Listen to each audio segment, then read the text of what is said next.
If it is scary for you, it must be scary for a lot Very of people. scary.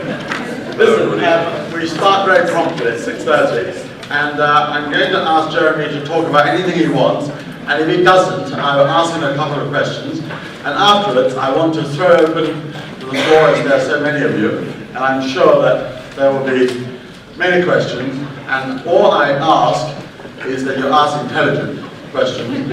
If they're stupid or inappropriate in my mind, you will be passed over. And I know there are one or two journalists lurking around. They're always lurking around. And the last time, somebody was identified, exposed by Naomi Campbell, and there was a huge chorus of boo. So be careful. Now, Jeremy, what would you like to talk about? Well, I can't say anything. I can't think. I have prepared nothing because I'm very busy at the moment, preparing for the new show.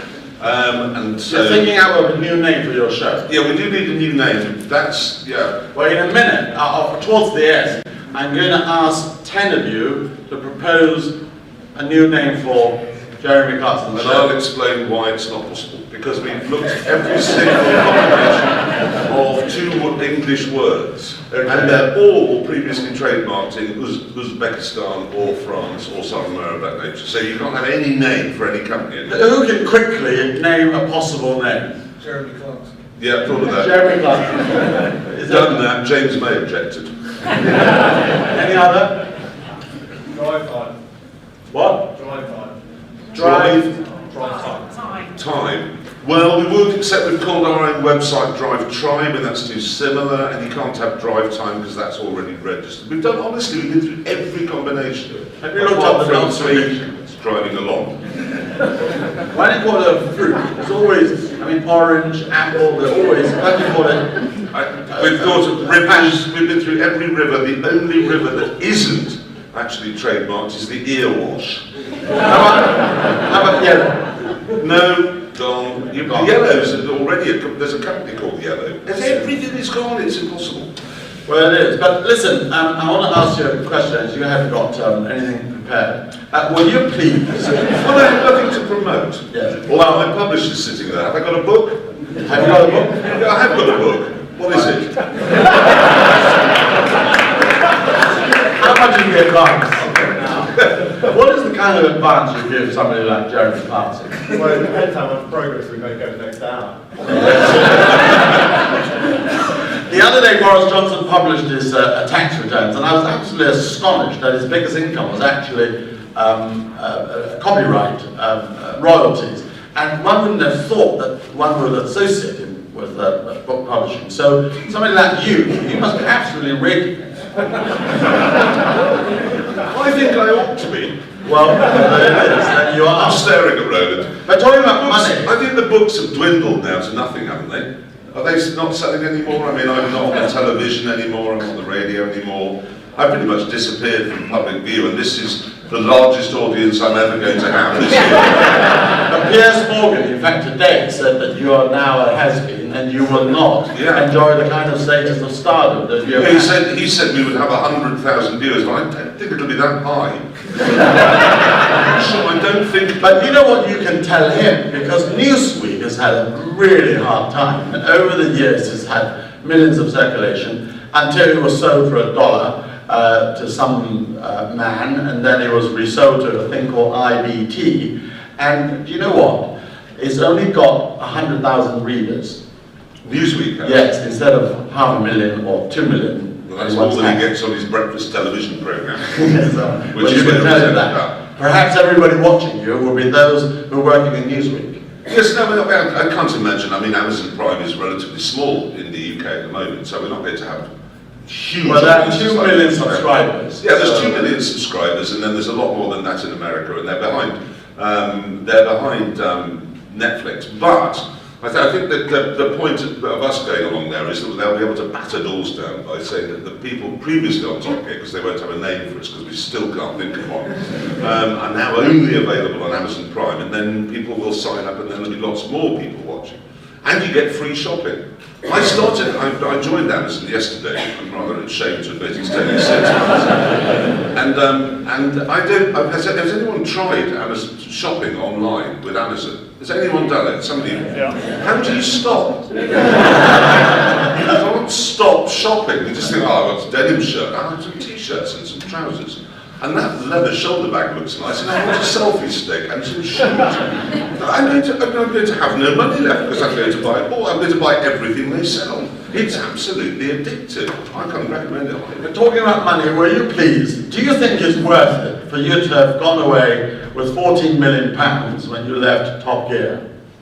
Was it worth it, or was it 14? It's a lot more than that. I thought it was 8.5 dividend, and I think 5 million something. What is very entertaining, and this is for the journalists in the room, I think, is that there's some conjecture that Chris Evans is having a very hard time from certain quarters of the newspaper world at the moment as he attempts to put Top Gear back together again. And everybody is suggesting that I'm behind it all, that I'm somehow trying to scupper him. But I discovered the other day that every time it gets recommissioned, I get paid. Oh, well. Even though I'm not on it.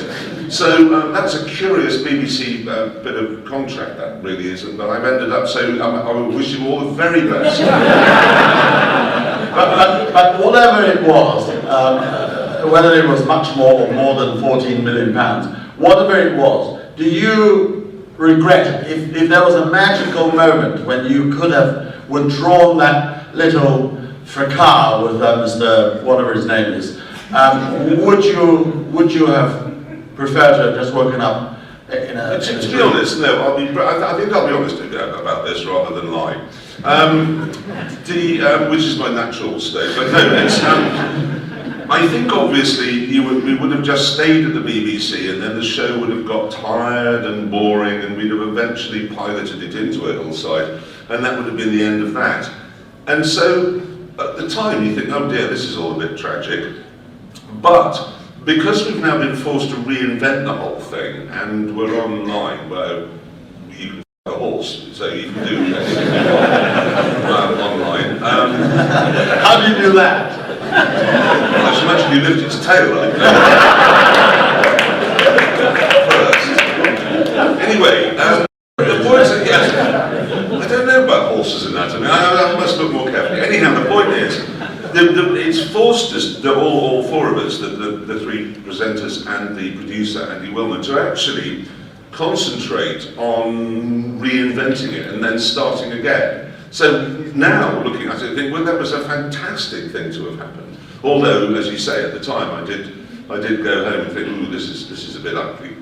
In fact, you said that you weren't going to do it, and then you changed your mind. Obviously, there was a lot of cash flashing in front of your eyes. What was I not going to do? I thought that after you left, you said, well, I'm now going to retire. I'm not going to do another Top Gear. Did I say that? I think you did. No, I wanted to do a farming programme. Yeah, well, you did. Nobody wants to watch that. Yeah. Well, if you don't know the anatomy of a horse, I think I don't know anything about farming might be a bit difficult. It would be hopeless. I wouldn't be able to do it at all. No. So I thought I'll do farming, then I thought I'll do nothing, because if you say you'll do nothing, and then you do nothing, it looks like you've done it on purpose. Rather than like Danny Cohen, who left the BBC because he had a number of different, so this was the director of television who fell out with me, and the other way around. And he left the BBC and he said he had a number of different jobs he had to look into. Well, 6 months, he's still looking. Far better to say, well, actually, I'm not doing anything, and then if you end up doing something great. I think you might have rude him. Now, talking one last question about money. I mean, you once published your own account number and your bank source code, your complete details of your bank account. I did that. And your address in the Sun newspaper, the highest circulating newspaper in the world. Yeah. And you thought that nobody could possibly pinch money from your account. What it was that some hapless civil servant, and this happens all the time, I'm sure you know, left a laptop on a train. I mean, they're always doing it, and then, oh no, the country's secrets are at risk. Yes, if it's been picked up by someone who hasn't handed it into the police, and who can get past the password, and can understand whatever's written on it. But somebody had, I don't know, a bank or somebody had left, everybody's account numbers had suddenly become available. And I was thinking, yes, but if I have somebody's account number, the only thing I can do is pay into their account. You can't go into that's a useless piece of information. So I then published my bank account number in the Sun and said, there you are, that's my bank account number, this is the sort code, this is the bank where I bank at. What are you going to do with that? And the Diabetic Society helped itself to £500. It was a direct debit. It was a direct debit. You see, ongoing. It was, I hadn't thought of direct debit. Then, having set themselves up, having set themselves up a direct debit, I then had to be the bastard and tell the Diabetic Society that I was cancelling their direct debit. So yeah, that was a bit booish actually there. But I got well done to them. But have you changed your soft code? And, No! But immediately go up and look up the past issue of the Sun and get their address number and everybody. I still do have that bank. Thank you for pointing that out. I still do have that bank account. Yeah, you ought to be very careful, especially with all that money, more than £14 million by the BBC, and an ongoing royalty whenever Chris Evans. I know that's the best bit. Yeah, exactly. And anyway, we all know that you are somebody who either somebody absolutely love or absolutely hate, and you've been named as one of the most irritating men in Britain and so forth. And I was astonished to discover that you were actually ranked 66th out of 100. I mean, did you read who was the most annoying? Or? As the man whom, the one Briton that most people want to hate. And I'm 66. Yeah, 66. It's pretty tragic, really, isn't it? I know it is. I would have hoped to have done. You either want to be first or not on the list, don't you? Who do you think is the most irritating man in Britain? Jeremy Corbyn. Jeremy Corbyn and Piers Morgan. Piers Morgan, probably quite irritating. Yeah. Although we've kissed and made up now. But you have called Gordon Brown a silly. No. Yes. No, I called him a one-eyed Scottish idiot. Yeah, well, the blind society then got on to you. That was but nobody managed to contradict you with your calling him a silly. I called him a silly, but only in front of the Top Gear audience, and then in the live audience. But I called him a one-eyed Scottish idiot in front of everybody, and then when the BBC said I had to apologise, I said, well, how can we do that? I mean, he has got one eye.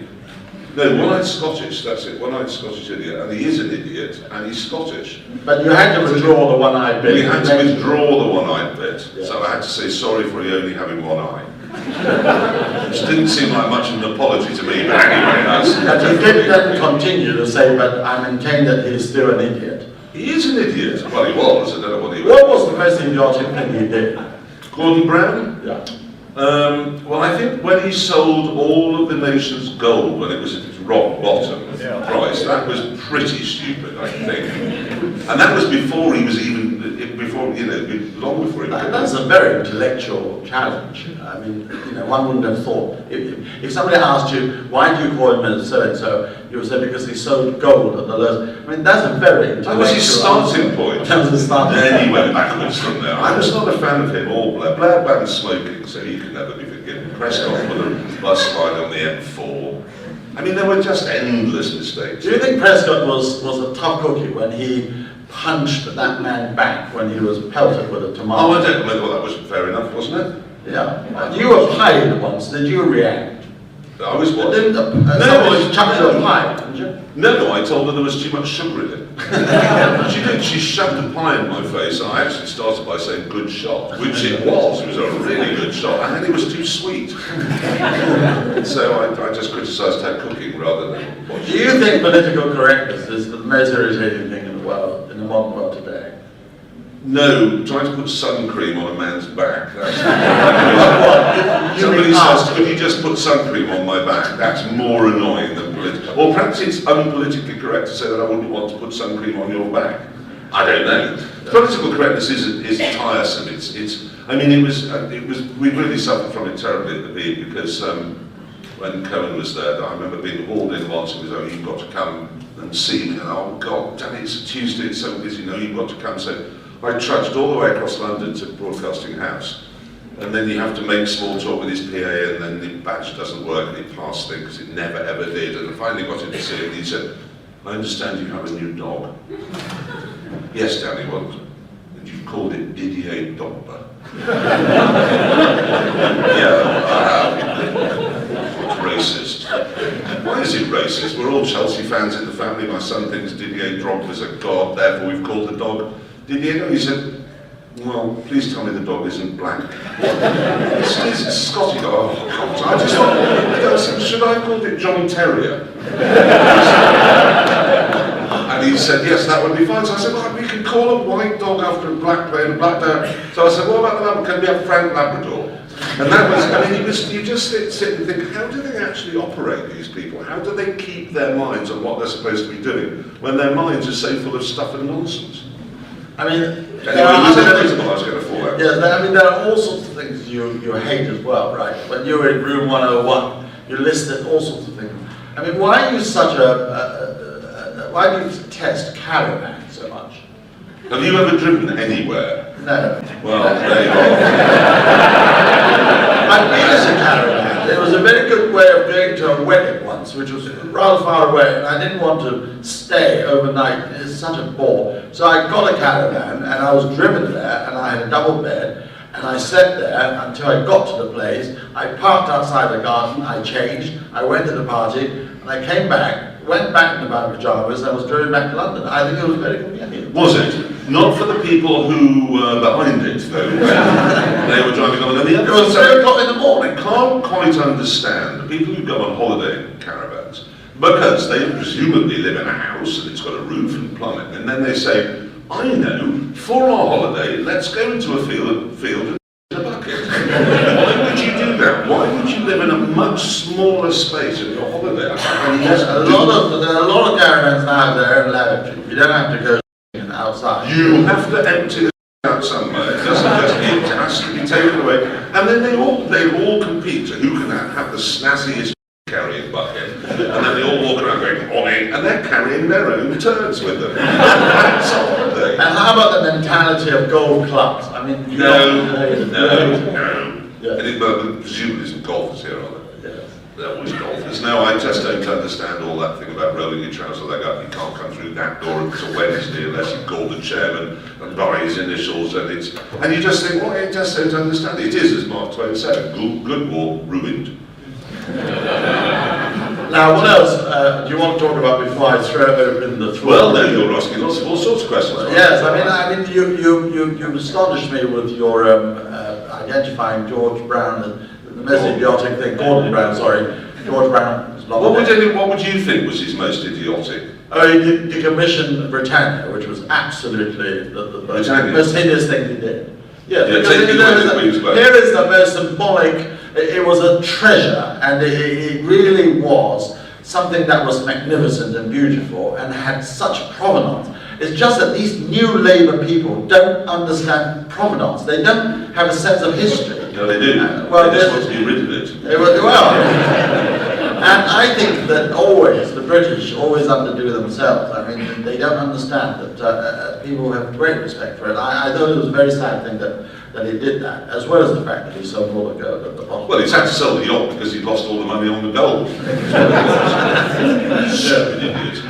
But I mean, other interest you have is Victoria Cross. I mean, you're an expert on VCs, aren't you? I did a documentary on the Victoria Cross because my wife's father won Marzana. Yes. In a sustained 9-day shooting German epic. I mean, described as the finest VC of the Second World War. And then I found that quite interesting in what goes through somebody's mind to win a Victoria Cross is actually quite an interesting thing, because there's normally a loss of temper. Like but no, they can somehow channel it into aggression. And it's a remarkable thing. And then there are some astonishing statistics about the Victoria Cross, because it's only been awarded, I'm trying to remember off the top of my head, 1,100 times, I think, in its entire history. But there are a huge number of them. It's almost always to an elder sibling. There's a lot of brothers who've won it. There's 3 people from the same street in Canada who won it in various different campaigns. It's quite odd when you actually look at who's won that over the years as to what it is that causes you to be of a VC winning disposition.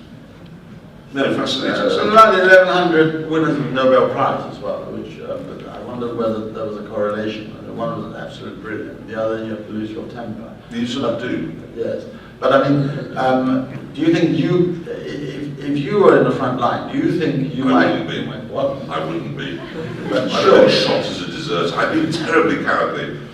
We were just doing some army training with one of our films the other day, and what I don't understand is they give you these grenades and extra magazines and notebooks and knives and communication equipment, and that all hung on your trousers. So every time you try to set off anywhere, your trousers fall down. Immediately my trousers were around my ankles, so I couldn't I didn't really work that out. I wouldn't be on the front line. I just wouldn't be. I wouldn't be able to go over the top. I'd be too busy arguing with the officer that's at the hand. Listen, but because it's Jeremy Clarkson, I want to maximise the amount of time that you, the general public, could ask a question. So let's have some questions, interesting ones. Yes, a man in a green jumper, green shirt, green socks. You belong to the Green Party. No, I don't. Thank God for that. No, my because he question- hates green. My question is, would you, as a politician, want to see the BBC privatised? No. I like the BBC as it is. I think the BBC is a very good idea. I think it upholds standards that wouldn't be met without it. I think if you had taken it away 20 years ago, that would have given, ITV, Channel 4, Channel 5 and so on, carte blanche to just make drivel, because you had to compete with the BBC in order to get everyone to watch your programmes, and therefore you had to be good. And I think the BBC, if it's well run, is a very good idea, But that's the opposite thing.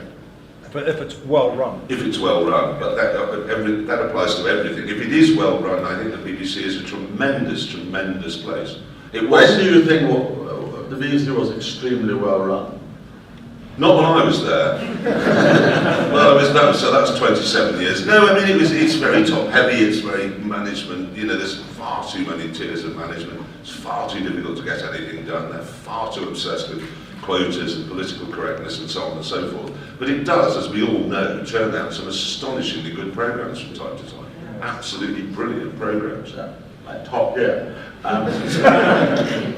Who else wants to ask a question? Yes.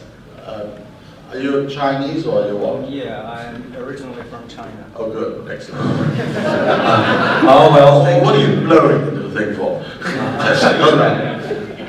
First, I would say congratulations. This is the first ever completely sold out event I have attended here at the China Exchange. Well, you obviously not really there more often. Now get on with it. Stop defaming this institution. Yes, I have actually purchased a lot of more tickets online. I mean, I will attend more of your Prudential Series events in the future, definitely. Well, let me come to my question for Mr. About time to. Okay, yes. Enjoy it.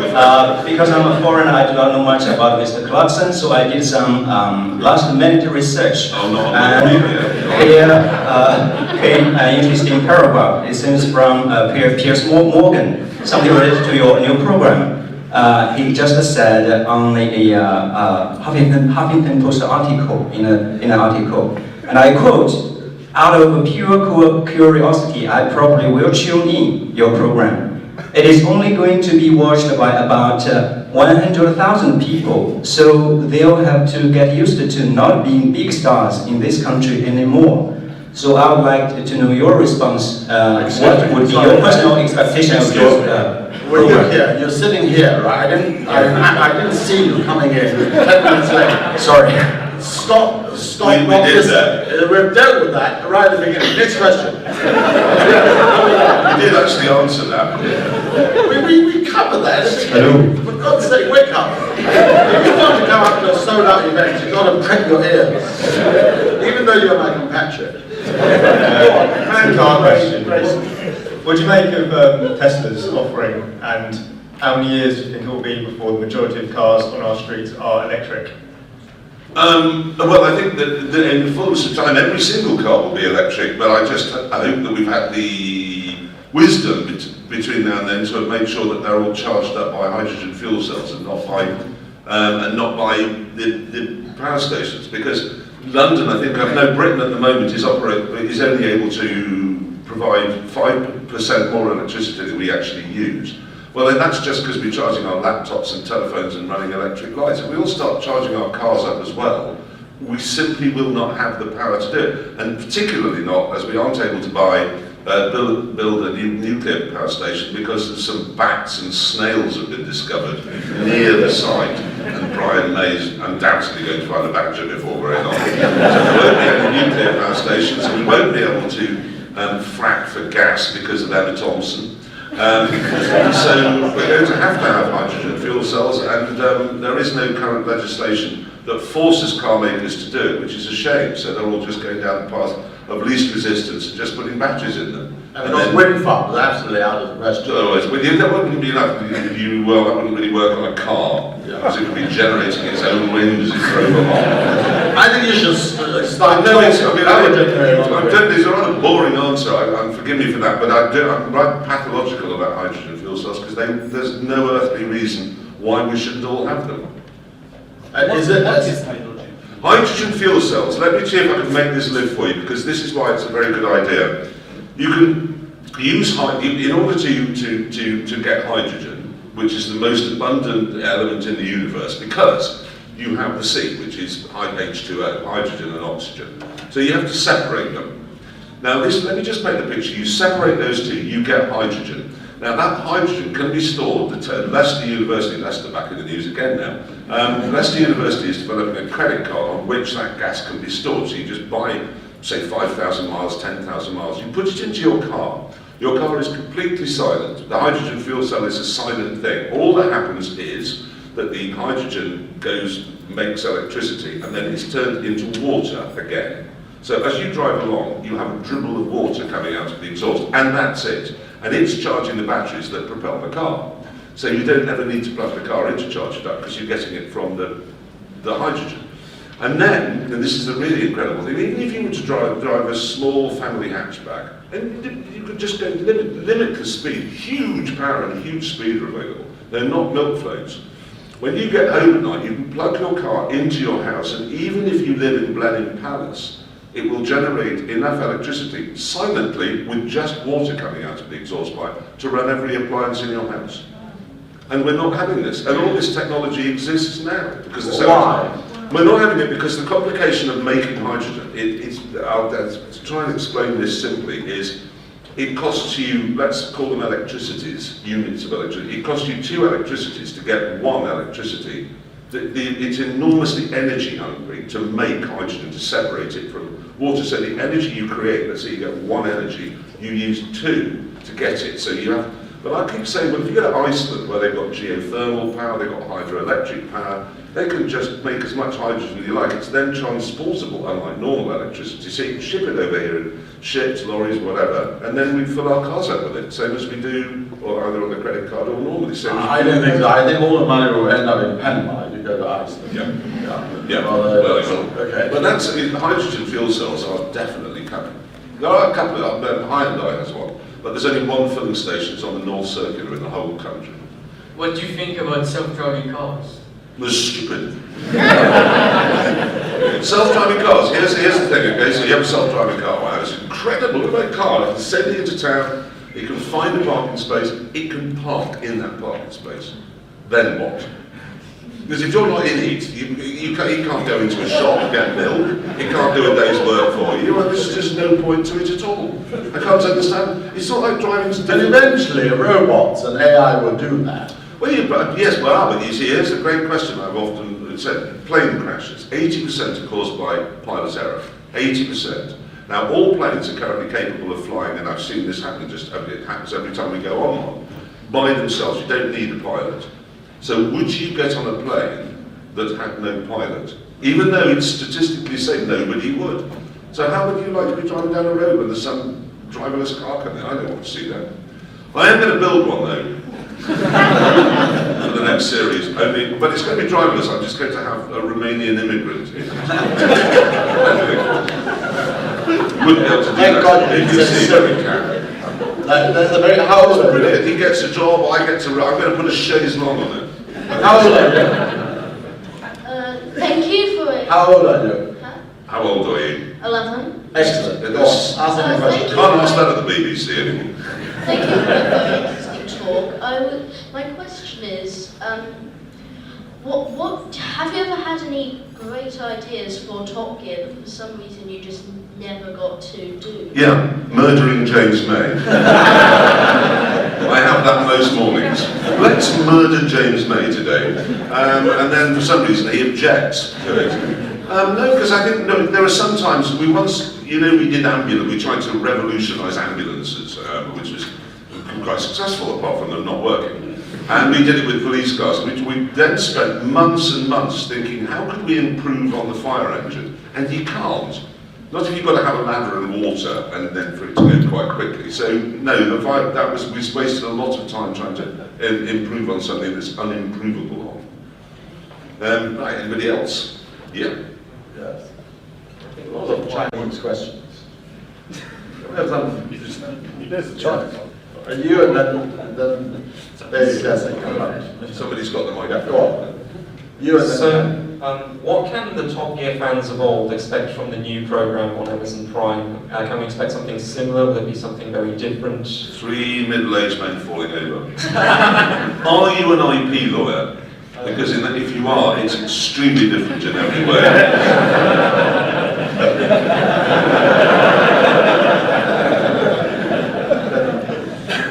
Both the new mayors who we've got to vote for are going to continue this policy of narrowing the streets of London and getting rid of cars. I mean, what do you think of that?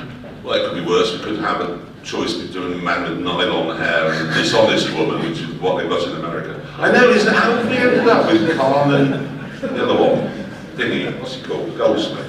Yeah. How have we ended up with that? I just don't understand it. You No, just think, is there a box? so look, is over there? Look, Sergey here. Is there a box? Yeah, there he is. Look, where we go or see none of you. Yeah, but we're being very politically correct. I've asked that post to be put up, and my CEO said, well, is that politically correct? And I say no, but just stick it up. Anyway, he's much better than Sadiq Khan.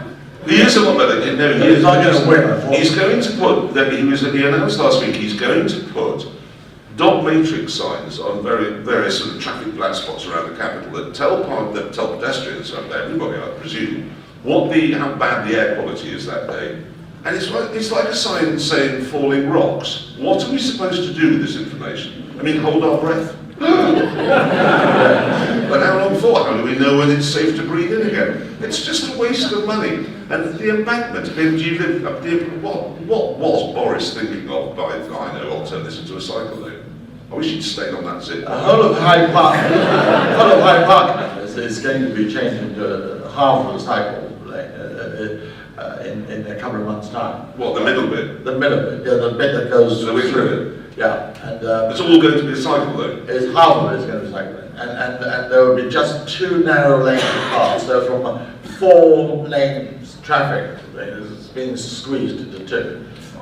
Yeah. We need Nick Soames really in the hot seat. He wouldn't put bicycle with bicycle. Why don't you run? I mean, did you ever continue for you to run for mayor of London? I mean, you tried to be prime minister once. No, I didn't. Well, a lot of people said that 49,000 people said that you ought to be, and you said that you'd be a very bad prime minister. I know, but the point is that there are 60 million people in the country and only 49,000. That's a lost deposit right there. No, you can do much. You do quite a lot in the constituency of 49,000. But you said that you would be a crap prime minister anyway. I could lose interest. I always lose interest. But if you're a mayor of London, you could improve so many things. Well, I'd just have every single cycle lane would go, every bus.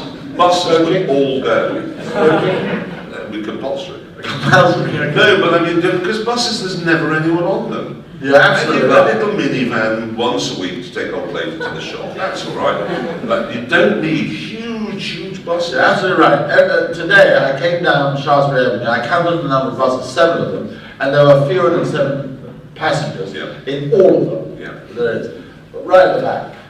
Yes. How will you be voting in the EU referendum, and why will you be voting that way? At the moment I'm in. I want to stay in Europe, but that's only maybe so I get the opportunity for another column when I change my mind. Right. But the lady... You're going to keep this feeding the monster that is the Sunday Times, therefore you'd have a column say I want to stay in, and then you get another one saying I've changed my mind. But I don't think I will. Hi, a few years ago, I think you called the people who tried to, or who did introduce the shared space scheme in Ashford, idiots. Yeah. And I happened to agree with you at the time. Have you ever, or would you ever, go back and review your decision on that? Oh no, I was wrong. Oh, I was completely wrong. No, because they've done the same thing at the bottom of Exhibition Road in South Kent.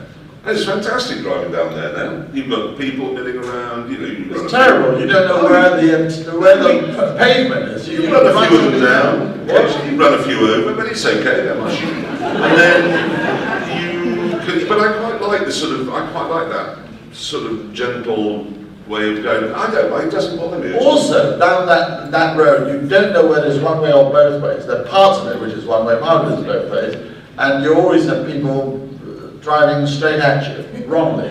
It's very ambiguous. It's very woolly, yeah. It is woolly. I do quite like it though. But you see, this is one of the things I went on questions. I'm hopeless at making my mind up and then sticking with it. I went on question time once, and it was when they were bringing in the congestion charge for London, and Ken Livingstone, the then mayor, was against me. And David Dibble, this is the most terrifying thing that can happen to a human being, apart from being eaten by a bear, is being on question time when Dibbleby goes, Jeremy Clarkson from Shells and listening to the question. I assumed it must have been about the congestion charge, so I ranted on about how it was iniquitous and stupid, and we've already paid road tax and car tax and VAT on car tax and so on, and we shouldn't have to pay any more just to drive in the capital. And then Ken Livingstone did his bit, and then he came back to me and I just said, no, I agree with him. I completely changed my mind. So I do that quite a lot. Just because I said, if you ask me the same questions again, I probably will have changed my mind. I probably will think of a fire engine that's been improved in a minute. Yes, the blonde woman. Blonde woman. Over there. What's your favourite car and why? What's your favourite what? My favourite car, it's a dreary. It is such a boring. It's a Lexus LFA. No, a Volvo, isn't it? 96, 90 or whatever it is, because you think that you can take 6 children to school. Yeah. Well, yeah, let's take the children. That's not my favourite car, it's just a tool. It's like saying, what's my favourite You haven't got fridge? 6 children. You haven't got 6 children. No, I've got 3 children. So why do you want a car? Because they always have 900 of their closest personal friends when they have to go everywhere with them. Yes. All right. Okay. The back, yeah, another blonde woman. Hello. Hi there.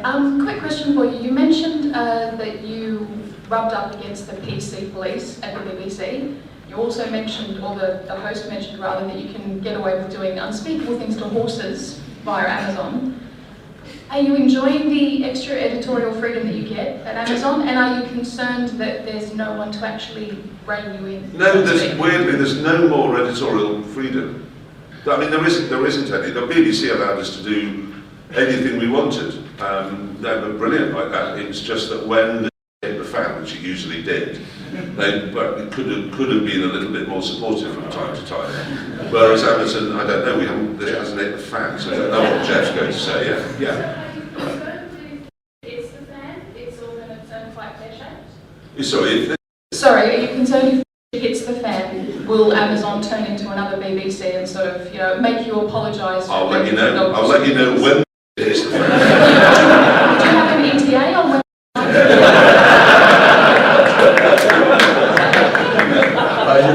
You can't say that we don't provide good questions and answers. The man with a red thing. Thank you. Shirt. No, it's not a shirt. It's a top. Well, you were going to say top, weren't you? What is it? Sweater. Sweater. No, it's not sweater. It's got a zip. Anyway, It's not about you. Who is your least favourite celebrity? Right. Your reasonably priced car. Next question. And why? Go on. Next I honestly, I wouldn't answer that. I mean, I know some of those things. A40 all right. I'll tell you what, but there was some tremendous, Ranulph Fiennes was a particularly brilliant, we even dropped a film so we could run his interview 6 minutes longer than it was you'd normally have. No, and there were some very short ones. Yeah, but we won't, let's not be unfair to the poor souls. They could have just had a bad day, you just don't know. There would be, I'm not going to do it, I can't drop favourably in it. Go on. Or Rick Parfitt. Or any other short ones. Actually, Eddie Izzard was my biggest disaster because Eddie Izzard, we all know, you've seen him live, the man just is a genius, a rabbit song, and you think it's improv, you think it's all just coming off the top of his head. And so unusually, I did no research at all on him, because I thought, well, there's no point, and it's Eddie Izzard, for Christ's sake, you just ask him anything, and then I could sit back and relax while he entertains the crowd. Fantastic. So he sat down, and my first question was, so tell me, what winds you up on the road? So I thought, well, the icebreaker, and he went, oh, I don't really know, people driving in the middle lane?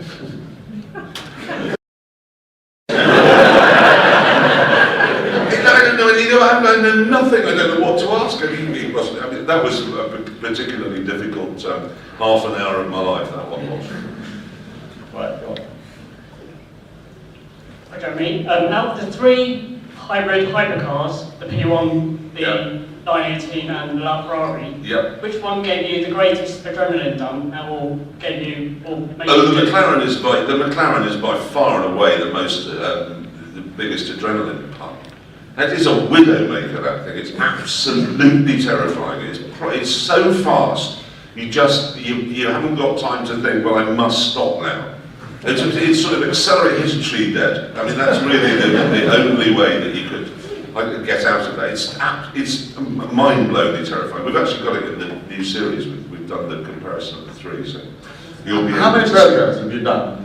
Well, it doesn't work like that. We're in the middle of sort of filming. I mean, I've got to be somewhere in Bournemouth at 8 o'clock in the morning to do the next bit. So you just sort of film and film and film, and then when we've got enough film, we'll put it all together and show it on the internet. Yeah, over there.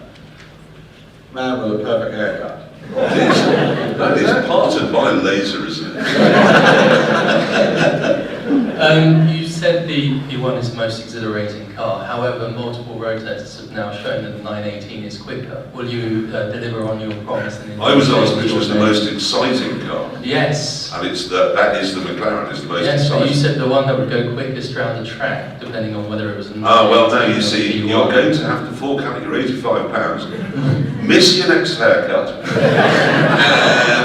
and get Amazon Prime, because we've done that. We're answering that question for you. Thanks, Jennifer.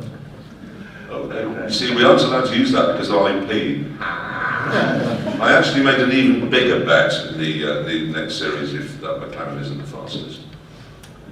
Anybody else? Any more non-McLaren related questions? Yes. Yeah. Thank you.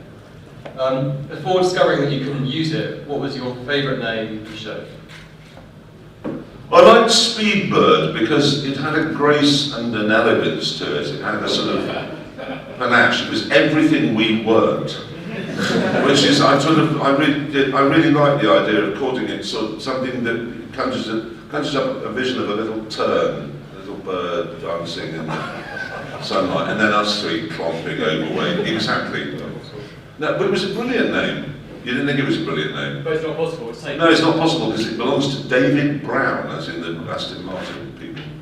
So we can't have it. Not British Airways, weirdly, even though it's the call sign for all their aeroplanes.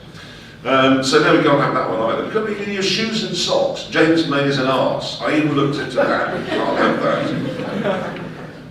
Well, what are you going to do if you don't come up with We've got 8 days. 8 days? 8 days. We're off to film on. We do a special every year, a Christmas thing. And we're going to go and film it in 7 days, actually. Have you considered running an open competition? 7 days, and we have to have a name registered and owned by then. It is going to be called Dingleberries or something. Actually no, we'll go there because we may end up calling it that. If you could present with Without James Hammond or James May, who would you like to present with? James Hammond or James May? Richard Hammond. Even I know their names. If I could present without one of them? Without both of them? Yeah.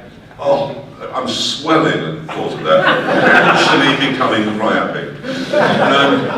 Well, I can't remember the question. I'm so excited by the notion of not working with them anymore. What is it? What was the question?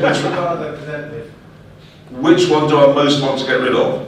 James. The original question was, if you had to get rid of both of them, who else would you have as a couple who would... Oh, I don't know. I would hope that you'd go and find two people. It's one of the surprises that Chris has done. That everybody is sort of known on Top Gear. I would have gone off and got young motoring journalists, but and that's what I do. If she was the best at the job, definitely. You know, I mean, there's no reason. It's like you just go for whoever's best at the job, and if they're, doesn't really matter what shaped chest they've got. Yeah, but if they were particularly attractive, I knew you were going to say that. And good at the job, you would. But they need to be good at the job first. If you had two identically good at their job people, and one was a man and one was an attractive woman, you'd take the attractive woman, obviously. Well, I won't ask you what sort of job. Any other question? Yes, over there. And then this one. Thanks. Jeremy, alluding to what you said earlier about how if you're asked a question, you'll often change your mind if you're asked it again. Yeah. Thinking back to that, I wouldn't do that. No, good. Thinking back to that episode in Argentina that caused all the hoo-ha with the number plate, and you emphatically told us then it was a 10 million to 1 coincidence. Would you change your answer? No, that was. I still don't even think it was a coincidence, because you have to, every number plate, if you wanted to, you could make it say something offensive or abusive. But not FKL. No, I know. 982, even worse. It was actually the year of the conflict. But I mean, we've got. Trust me on this. The BBC really didn't like this, and they investigated that, and investigated it, and investigated it. They went through every email, They interviewed everyone involved in the purchase of the car, the shipping of the car, who'd actually authorised that particular car, and they couldn't find anything, because there wasn't anything, which suggested that it was in any way a put-up job, because it just wasn't. The first I knew, I was in Chile, actually, and somebody put on Twitter that that number plate a reference to the Falklands War. And I remember showing it to the cameraman going, oh, for Christ's sake, you know what this is going to do now. And sure enough, it did. I mean, much worse than we could have guessed. No, they're just a bolshy bunch of war-losing. If I ever go back there again, it'll be W3WON. We won. No time for them. I'm very glad Spurs lost last night with a hideous Argentinian manager. But Leicester, you mentioned that it's the Leicester University who's got this hydrogen technology. In Leicester City, which is one of odds of 5,000 to 1 becoming. I know. I was there at the Stamford Bridge last night to watch them clinch it. Were you there? I was there. Anybody else at Stamford Bridge? Yeah, you were. Probably heard us. What a noise! That was just epic. Really, really good fun. You were at the Stamford Bridge when they drew. Yeah. But when the first goal went in, did your heart sink? You're probably on your... Oh, no. Well, Spurs beating Chelsea, that would be the end of the world. Hasn't happened for 26 years, so I don't want that to happen. But then when the second one went in, and do you know, I've been writing about this morning, so forgive me, but it was... What I love about football is the Spurs team. They work very hard, they've trained, and there they were, not faced with the prospect of beating Chelsea for the first time in 26 years, but also keeping their championship dream alive. And then that second goal goes in, and they know their championship is over. And you can imagine how desperate they feel. And how did the Chelsea fans respond? It was, how did he go? It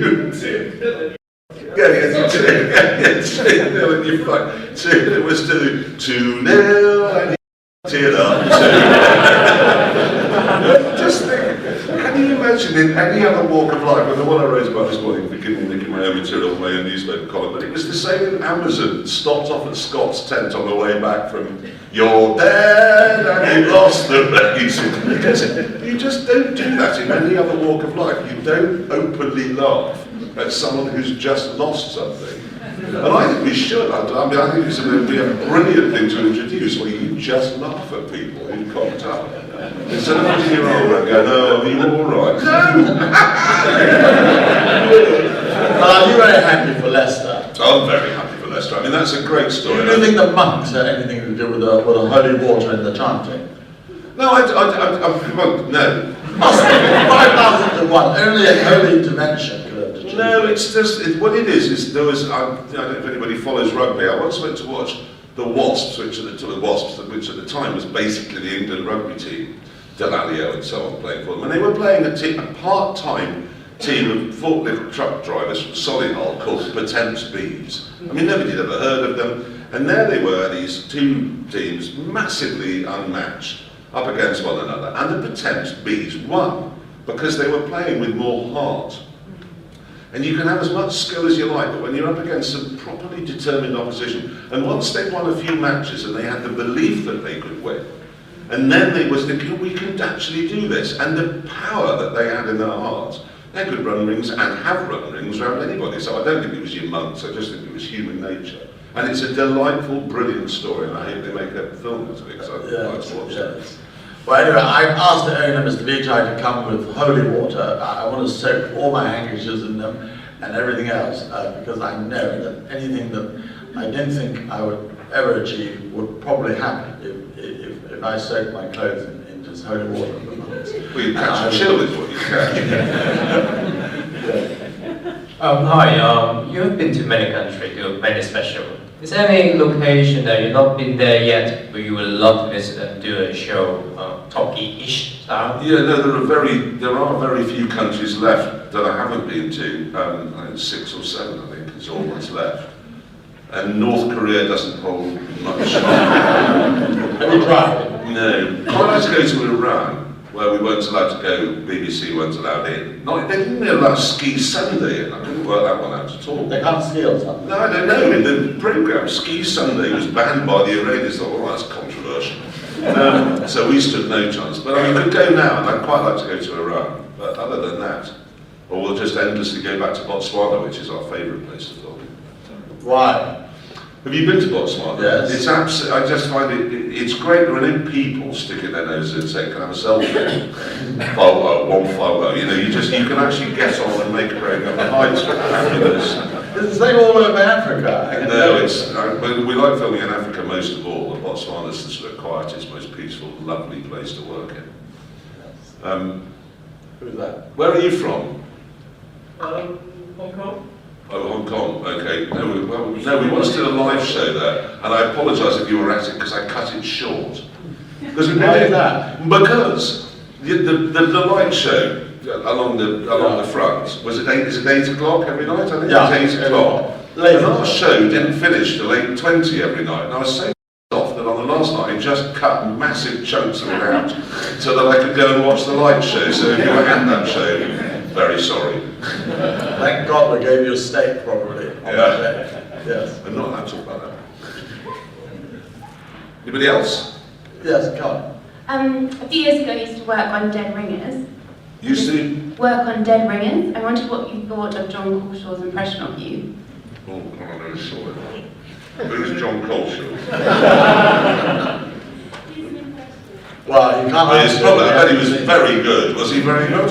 Or was he very bad? Well, whatever he was very good. I never saw it. What's it called? Dead Ringers. I'm not really a big television watcher. I know it's a terrifying thing to say, but I watch Game of Thrones and then I'm too exhausted to watch anything else. Perhaps Are you excited by the sex in the Game of Thrones? Yes. Well, yes. Except, are there any people here who actively don't like Game of Thrones? Good, that's fine. But Karen, no, you know Khaleesi, the blonde girl who runs the. She's got to get on. No, but she's got to get on with that handmaiden of hers.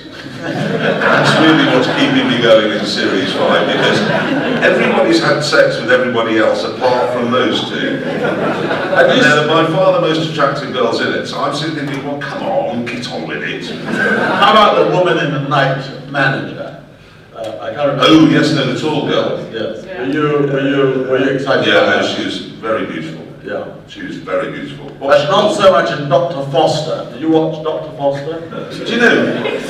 I mean, an ugly woman, but my God, I mean, by episode 5, I was biting into the armchair. No, there was, the night manager, the one that made me cross was, he went to the swimming pool and then he arrived in the house, you probably saw this, with dry trousers. And everybody was going, how did he do that? And I just thought, it's a drama. Do we have to really get bogged down with the dryness of Tom Hiddleston's trousers? You're going to ask me about Tom Hiddleston's trousers now, aren't you? Go on. Are you controversial in your personal life, like at parents' evenings and things like that? Am I what, sorry? Controversial in your personal life? No, parents' evenings. Oh God, no, I sit on my school chair and just go, yes sir, no sir, no, absolutely. No, you've got the kids, no, not at all. They've got enough trouble with having me for a father without me raising Mary Hell at their school. Did they actually try to disown you sometimes? Yeah. All the time? Yeah. Have you ever thought taking boxing as a hobby and hit it properly? I don't like it. I don't like boxing. I don't even like filming. You were very good with Piers Morgan. He said that you knocked something in his head. Maybe making that up. Yeah. It has happened before. But It's a good miss. I mean, he's got a big head. Yeah, no, he's a very attractive one to hit. Anybody else? How come there's no questions on No, this? there's this poor chap, he's got, is it a shorter one than before? Yeah, definitely. Yeah. What is it?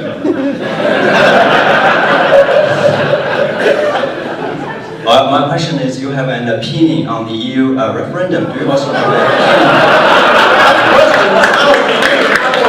No. It's not related to the EU referendum. Can you tell us more of your views on the mayoral election this week? Not the mayoral election as well.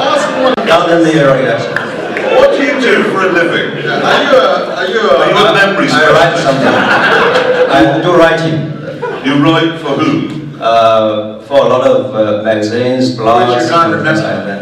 Okay, no, we've answered all those questions. It's all right. Okay. I mean, maybe later we'll think of something we haven't talked about. So, at what point in your life did you realise that writing about cars and like motoring journalism and presenting was what you really wanted to do? Like, when did you think that's where my life is going? Oh no, it was, well, I sort of forced myself to do it because I ended up in London and I thought, I can't work for anyone else, that would be ridiculous. So I forced myself to have an idea a day for a business, and then every morning I'd wake up and think that was crap. And then I'd spent 3 years working on the Rotherham Advertiser, which wasn't very good, I must admit. But I'd never forgotten that while I was there, we had to go on block release courses at Sheffield Journalism College, and there's a chap from the Harrogate Herald. He would come along, and he turned up one morning in a brand new Lancia HPE. We were like 19 years ago. I said, where did you get that from? He said, great gig. He said, you get a little column in the paper. He said, you can borrow a car and then review it, and then they take the car away at the end of the week, and then you get another one. I went, you're joking. He said, no, for real, so here I am. That was what my idea for business was to review cars for lots of different local newspapers, and then somebody from Top Gear, the then producer way back in old Top Gear, rang me up and said, could I come and be on the telly? Actually, John Bentley, who's a host on the Gadget Show, he was the producer that gave me my job. Yes. Yeah. You've had some fantastic guests on the old show. Was there anyone that you weren't able to get on, or is there anyone you'd really like to be on the show? Guests? Yeah. Well, yeah, interestingly, Gary Lineker, who was, but just to, about Argentina, the idea was we were going to finish up down there with a game of car football played in cars, Argentina versus the UK, and you can pretty much stage, we do this in the live show, so you can pretty much stage manage, well not stage manage, but one team could go ahead. And we were going to be drawing with 30 seconds to go, make a substitution, get James May off, and our surprise guest would be Gary Lineker, and he was going to come out. And then as the ball went across the goal mouth, he was going to hand it in, payback for Maradona. That was going to be the end of our programme, that was the plan. And Gary Lineker was actually at Heathrow Airport when they hit the fan down there, and we had to ring him up and say, Gary, really sorry, go home, don't come out here, it's all gone wrong. And then about a year later, he was booked to come on and actually be a guest to do star in a reasonably priced car. And that was the week of the fracas. The show was then cancelled and that was that. So Gary never went on it. So yeah, I'd quite like to do something with Gary in the new ones for sure. And who was the worst? Well, it just been through that. I was influenced by this man. Don't ask another question. Sorry? Do you have guests on the new show? Guests? Probably. Have you done one yet? No, I haven't done one yet. Who would you like to have? Well,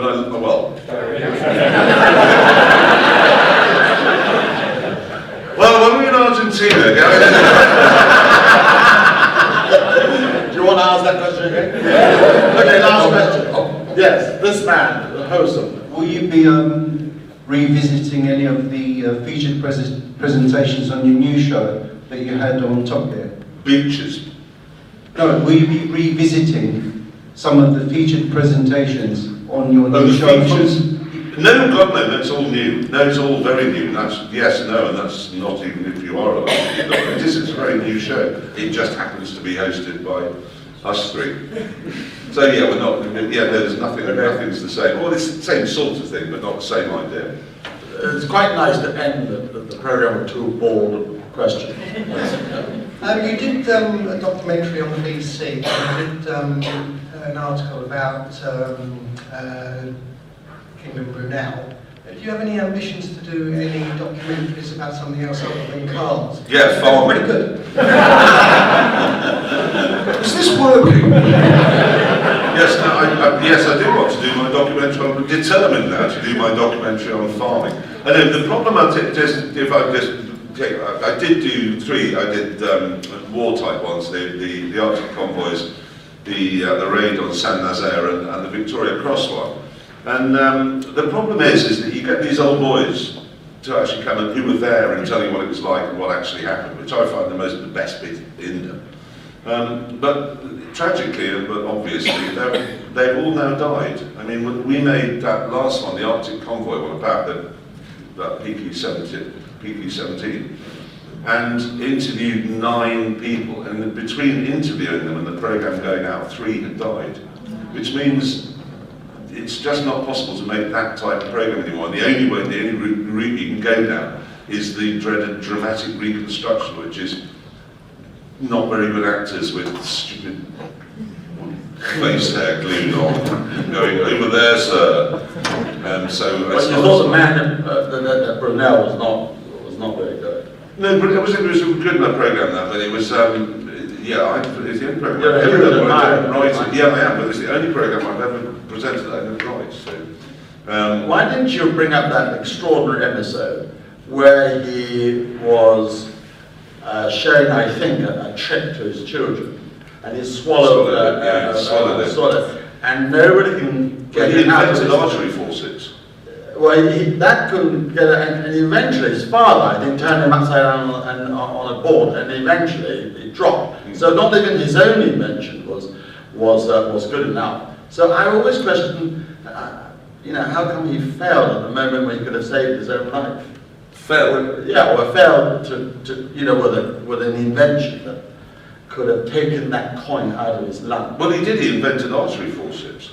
He actually did invent something. No, during his agonies, he was actually inventing. I know, but he didn't take it. It didn't work. No, they didn't actually. I don't think anybody shoved them far enough down. No, his father then turned him upside down. Yeah, and then gave him up. So my question was exactly that. He invented this forceps, which did not work. And he's the greatest engineer of all time, and he failed to save his own life. It's probably quite tricky to invent something when you're shaking to death. I wouldn't invent anything but this. Okay, one very last question. Oh, God, it. Yeah. Thank you very much. It's been fantastic. I've really enjoyed it. And I've enjoyed Top Gear for years. Thank you very much. For me, the special has been great, particularly the South American one. I'm just wondering exactly how much we were conned by the photography, particularly on the Death Road sequence, because it was just one of the... Oh, the Death Road in Bolivia, not the Argentinian one. You weren't conned.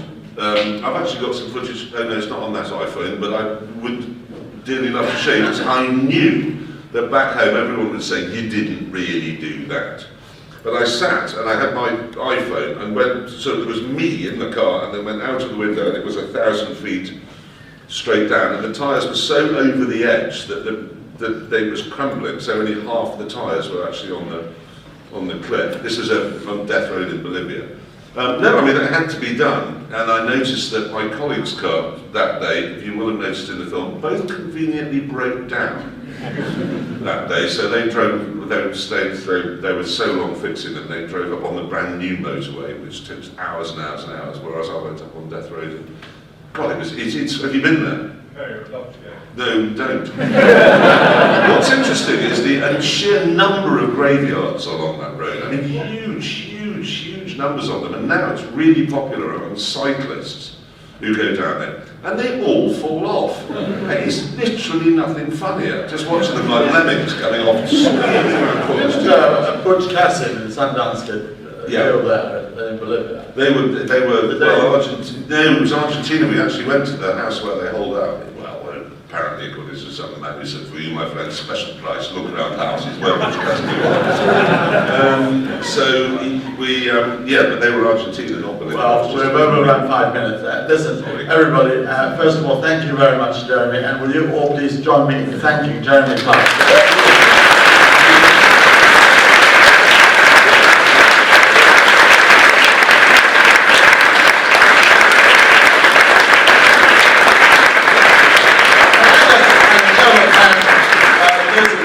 Here for the first time.